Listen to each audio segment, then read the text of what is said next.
the first match.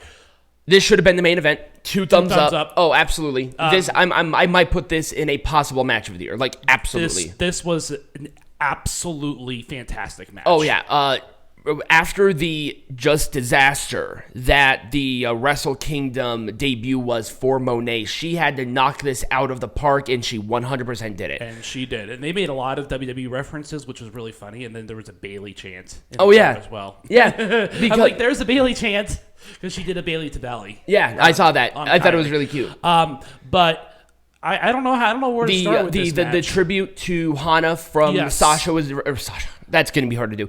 From Mercedes was good. Yep. I really like the pacing of this match. This was a very well-paced match. There was really nothing I could have made this more majestic. And like I said, there were some nods to the WWE, but they didn't like overdo it. And they weren't saying, fuck WWE. It was more of like Mercedes. Mercedes is doing moves of her best friend, essentially. Right. Why not? San Jose. Right, they're in San Jose. Right, exactly. Or like stories, because I think the announcers, one of them was in English. Yes, it was. So, of course, he was there when she debuted and everything like that. So there was a lot of just nostalgic road tripping going on. And Sasha wasn't... Why wouldn't you? Right, and Mercedes wasn't trained anywhere outside of the WWE before her debut here in New Japan. And she kept up with it quite well. Yeah. I'm happy that she did. Now, the speculation is she's going to finish her time in Japan, then go back to the E at this point because McMahon is no longer in charge of creative.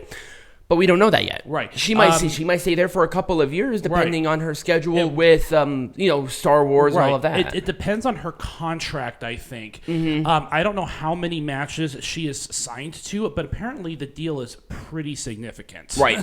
Oh, absolutely. I mean, she is a draw, clearly. I mean, when they announced... She had the biggest pop of the night. The match itself set a record for the event was sold out within minutes after that match was announced. And I'm surprised it wasn't the main event. Yeah. Why wasn't this not the main event? Now, I like Okada and Tanahashi, but this should have been the main event. Yeah, this was the match. This brought people into the door. It did. Also, this was the longest match of the show. Yep. Now, albeit, let's at least say this, it was not a big building. This was a smaller capacity arena. It was like 1,000 or 1,500 people in there. There wasn't a ton of people. But the needle definitely moved when the match between Kairi and Moné was announced. Yeah, it was. So clearly there was interest in it. How do they follow up with this? Because now it was a Moné. What did she call it? The Moné maker for. I want to say Sasha. I don't know why. For Mercedes to win. This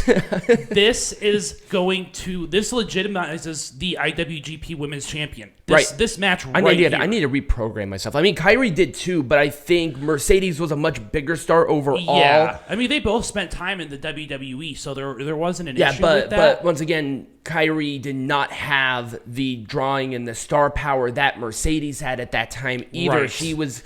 I don't want to say in and out, but in comparison, I mean, Mercedes was there for 10 years. 10 years, right. And this was her first match outside of the WWE system ever. And right. you know that she is going to go and do things in Japan for a while. Well, she has one of their belts now. She almost has to contractually. Right. So, it's a feel-good moment. And you knew that Mercedes was going to come in and win this match. Oh, yeah. But it did not feel they awarded her the belt. It looked like she had to work for it, and... based on what I saw, she really had to impress. She produced a short documentary regarding that setup, so it was pretty good from what I heard. Yeah, that's what I heard too.